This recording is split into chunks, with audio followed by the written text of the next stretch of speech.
මම හිටපු මුදල් ඇමතිවරයෙක් වශයෙන් මේ වගේම ග්‍රහණවලට යොමු වෙලා තිබ්බ එකේ අපි උත්තර දීලා තියෙනවා ඒ සම්බන්ධයෙන්. හැබැයි ඒ කාලේ අපි දුන්න උත්තරවලට විපක්ෂයක් වශයෙන් පොදු විපක්ෂයක් වශයෙන් ඒ ආකාරයේ දුන්න උත්තර අද වළංගු නැති වෙලා තියෙනවා. මොකද අපි එදා ප්‍රශ්නයක් තිබ්බහම ඒකට ප්‍රායෝගික උත්තරයක් ලබා දුන්නා. දැන් රුපියල පාවෙනකොට ඒක ශක්තිමත් කරන්න ආයෝජන ගෙන්න ගන්න තියෙනවා.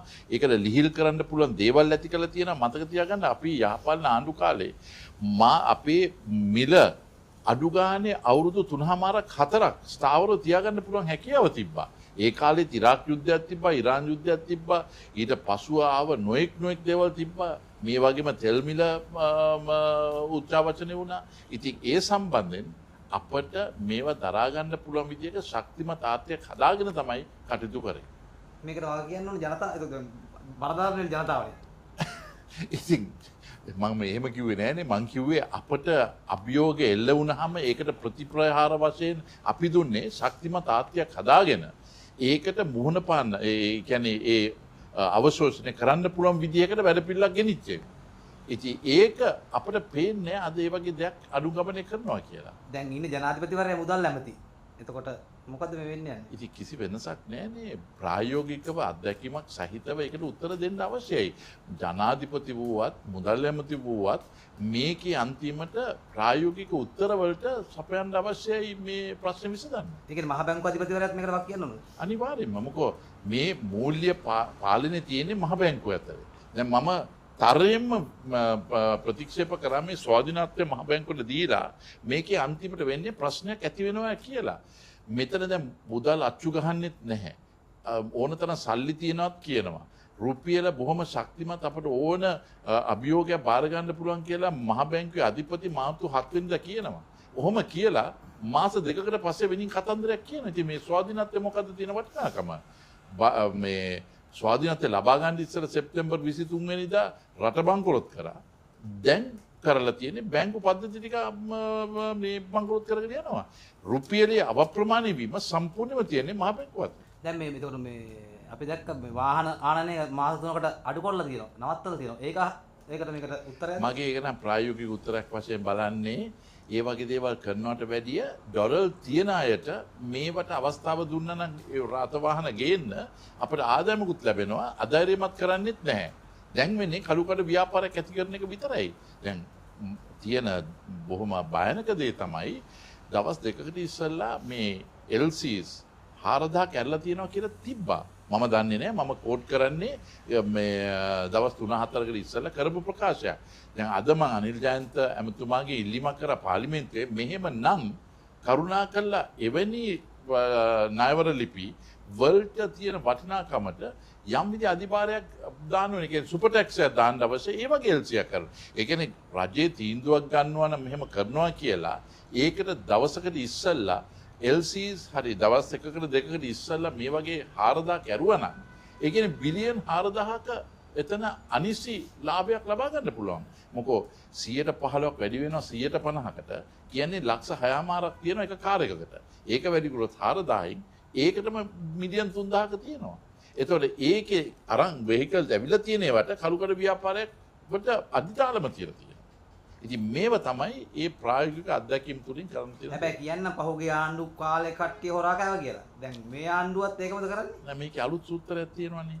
මේකේ ඒ දැන් හොරගමක් නෙමෙයි වංචාවක් වුණාලු.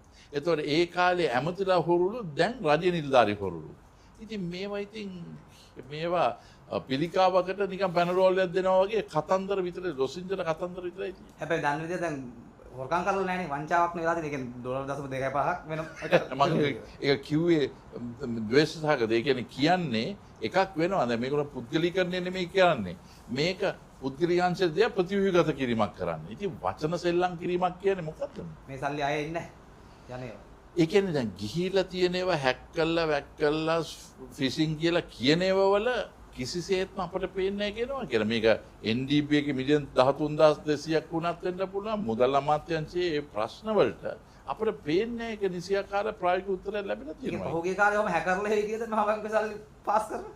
ඉතින් අදින ඒවා මේ අවස්ථාවේදී අපට කියන්න පුළුවන් වන්නේ ඇත්තාකාරයෙන් ප්‍රකාශ කරලා ප්‍රශ්නයක් වෙලා තියෙනවා. දැන් ඒ කාලේ කරාම ඇමතිවරුන් නම් දැන් කාලේ කරාම වෙනින් දෙයක් නම් මේක මොකද ද්විත්ව ස්වරූපයක හැසිරීමක් තියෙන්නේ. ආණ්ඩුවට ආරාධනාවක් ලැබුණොත් යනවද ඔබතුමා? නෑ මං හිතන්නේ මේක මේ චරිත ඝාතනයක් කිරීම විතරයි තියෙන්නේ. මේවා කරන්නේ නිකන් යම් විදිහේ ඒගොල්ලෝ බැහැයි කියලා වෙනින් පැත්තට දානවා. මගේ සංකල්පය කියන්නේ හැම එක්කෙනා දන්නවා මම අලියට වැඩි අලියෙක්. අන්තිමට අපේ තියෙන්නේ අපේ එක්සත් ජාතික පක්ෂයේ කෙනෙක් දෙනෙක් මේ වෙනින් ප්‍රශ්න කරනවා. ඒගොල්ලෝ තීරණය නැහැ සැබෑ ප්‍රශ්නේ මොකද්ද කියලා. නමුත් රනිල් වික්‍රමසිංහ ඔය ප්‍රශ්න දන්නවා. මං හිතන විදිහට මේක ඉස්සල්ලාම කරන්න තියෙන්නේ එක්සත් ජාතික පක්ෂයේ සජබේ පක්ෂ දෙක එකතු වීම. අතට ජනතාව එකතු වෙලා ඉවරයි. මේ නායක දෙන්න එකතු වුනේ නැත්නම් දෙන්නම විසි වෙයි. එච්චරයි වෙන්නේ. දැන් පහුගිය කාලේ ගතන ආර්ථික ශක්තිමත් කරන්න එක ඔබතුමා එක්ක දැන් හර්ෂද සිල්ලා මන්ත්‍රීතුමා කතා වෙන්නේ. ඒ මොනොත් ආණ්ඩුවෙන් ආරාධනාවක් ඇතුණොත් යනවද? නෑ මං හිතන්නේ ඒ වගේ ආරාධනා කරනවා කියන්නේ මං කියන්නේ නැවත චරිත ඝාතනය කිරීමක් විතරයි. මට කියන්න පුළුවන් අපි කරපු දේවල් අපි ඔප්පු කරලා තියෙනවා. ඒ කිරීම නිසා සාර්ථකත්වය නිසා චරිත ඝාතනත් වෙලා තියෙනවා. ඉතින් මං කාටත් නිකරුණේ චරිත ඝාතන කරන්න ඉඩ දෙන්නේ නෑ. නමුත් මං කියන්නේ මේ අවස්ථාවේදී ඒ වගේ දේවල්ට වැඩිය අනුරද රනිල්ද සජිත්ද නාමල්ද සියලුම දේශපාලන රාජ්‍යද මේ ඔක්කොම පක්ෂ ටික එකතු වෙලා එක තැනකට ඒක රාශියට රටක් ගැන හිතන එක තියෙන මොකද දැන් හැම එකනම දේශපාලනය කරලා තියෙනවා. උන් හොඳ නැහැ මුන් හොඳ දැන් හැම එකම හොඳ නැහැ කියන තත්ත්වයකට ඔප්පු වෙලා ඉවරයි.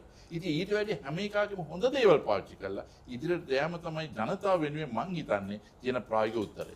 නිකන් ඒ පැත්තට මේ පැත්තට කඳු පනිනවට වැඩිය මේ ඔක්කොම එකතු වෙලා මේ සුන්දර වචන වලින් ජනතාවට උදව් කරන්න පුළුවන් විදිහක වැඩපිළිවෙලක ආරම්භය ඇති කරන්න අවශ්‍යයි. ඔබතුමා ගහන අන්තිම පස්සේ දැන් මේ ඊයේ අනුර ජනාධිපතිතුමා කියනවා ආයෙත් කවදාවත් මං ඉන්නකම් මේ තස්තවාදේ නැග තියෙන දෙන්නේ නැහැ කියලා.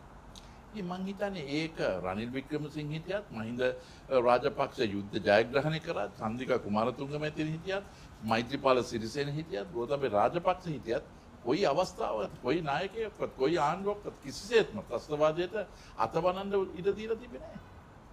ඉතින් බොහොම සතුටුයි ඒක දැන් ඒ රණවිරයෝ සම්බන්ධයෙන් මේ වචනේ ප්‍රකාශ කළා ඒක පිළියරන් කටයුතු කරන එක මං හිතන විදිහට ඒක සැබෑ ඒ කියන්නේ මං හිතන විදිහට අනුර දිසානායක ජනාධිපති වෙලා තියෙන්නේ එතුමා හිතන එකයි තමාගේ පක්ෂය අනිත් අය හිතන එකයි වෙනස් ස්ථාවර තිබෙනවා. ඒක නිවැරදි කිරීමක් අවශ්‍යයි. මේ ඒකට මන්ත්‍රීතුමා දැන් LC ඕපන් කරපු එකේ විමර්ශනයක් කරනවා කියලා වාහන ආනයන කරුවොත් ඉල්ලලා මම තියෙනවා. අද පාර්ලිමේන්තුවේ කාරුණික ඉල්ලීමක් කරා. මොකෝ ඒක සත්භාවයෙන් කරා නම් මේකේ මුදල් ප්‍රමාණය රකේ ඒක ආරක්ෂා කරන්න ඒක වුණේ සිකුරාදා ඉඳන් සඳුදා වෙනකන් මේ LC ණයවර ලිපි ඇරීම තුල රුපියල් 11ක අවප්‍රමාණයක් ඇති වුණා.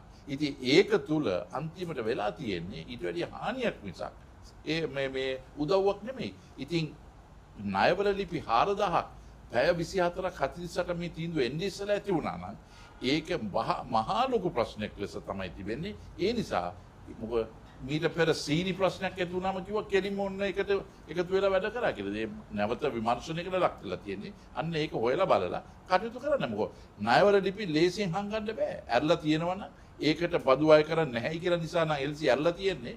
මේ එන හැම කාර් එකක්ම බලන්න පුළුවන් කවදද ඇරියේ කොහොමද ඇරියේ 4000ක් එක පාට සූත්‍රයක් වශයෙන් අන්දනා එදී අල්ලලා නෙමෙයිනේ ඔබ අරින්නේ LC අරින්නේ. ඉතින් ඒව හොයලා බලලා ක්‍රියාත්මක කරන්න පුළුවන්. මම නැවත කිව්වේ මූල්‍ය වටිනාකම මේ ණයවර ලිපි 4000 මිලියන් 3800යි ලක්ෂ 6මාරක වටිනාකම විතරක්. එතකොට ඒකත් එක්ක අනිත් කාර් වල මේකේ 6මාරක වෙනසක් තිබ්බාම ඒක තව ප්‍රමාණයක් වැඩි වෙනවා. කඩු කඩ ව්‍යාපාරයට අදිතාලම හදලා දීලා තියෙනවා. මේකට වාක්‍යයක් නෝනේ මේ නියෝජ්‍යමති මුදල් නියෝජ්‍යමති මේ අනිල් ජයන්තද? මං හිතන්නේ ඒක කවුද කියනට වැඩිය මොකෝ මම විපක්ෂින්ද නිකන් ඇඟිලි දික් කරන දේශපාලකයෙක් නෙමෙයි. මොකෝ අපිට අත්දැකීම් දැකලා චරිත ඝාතන වෙලා තියෙන නිසා මං හිරිතලව කරන්නේ අන්තිමට කොහෙද ප්‍රශ්න තියෙන්නේ. රජයට ආදම අඩු වෙලා තිබෙනවනම් මං කාරුණික ඉල්ලන්නේ ඒගොල්ලොන්ගෙන් මේ කාල පරිදි ඒගොල්ලොන් තමයි දැනගත්තේ LC ඇරියද නැද්ද අරින්න යනවද නැද්ද අරපු කට්ටියට පරප්‍රසද දෙන්න ඉස්සෙල්ලා කරුණාකරලා කියන කොහොමද LC එක දවසක 3-4000ක් පැය 48කට ඉස්සෙල්ලා මේක ඇරියේ. ඒක විමර්ශනයට ලේසියෙන් ලක් කරන්න පුළුවන්. අනිවාර්යයෙන්ම ඒ LC එක ඇරීම තුල ඒගොල්ලෝ කියලා තිබේ ඩියුටි අය කරන්නේ නැහැ කියලා. ඉතින් බදු අය කරන්නේ නැත්නම් කෙලින්ම හැම LC එකටම අහන්න පුළුවන් කොහොමද කවදද කිංගද මන්ද ඇරියේ. මේකට අහසට අරින්න බෑනේ. ඒගොල්ලෝ කියන්න අවශ්‍ය මෙන්න අපි ගේනවා මෙන්න මේ කාර් එක මෙන්න මේ රටින් මෙන්න මෙහෙම තමයි එන්නේ. නිකන් හුළඟට ඇරලා LC එකක් ගේන්න බෑ. ඒ කියන්නේ අනිවාර්යෙන් මේකට මේ විමර්ශනයක් කරන්න පුළුවන්. කරන්නම පුළුවන්. මොකද ආනයන කරපු හැම කාර්යයකට මෙන්න LC එක කියලා. මොකද මේක ක්‍රොස් බෝඩර් LC නෙමෙයිනේ. මේක ඇල්ලලා තියෙන එක රටකට මෙන්න මේ කාර්යයකට මෙන්න මේ ආනයන කරුවන්ට මොකද මේක පුද්ගලික පරිභෝජනයට. කම්පැනි වලට නෙමෙයි. ඉතින් පුද්ගලික පරිභෝජනයට දැනගන්න ඕනේ මොකටද දෙන්න තියෙන්නේ. மேலதிக செய்திகளுக்காக எமது யூடியூப் தளத்தை சப்ஸ்கிரைப் செய்யுங்கள்.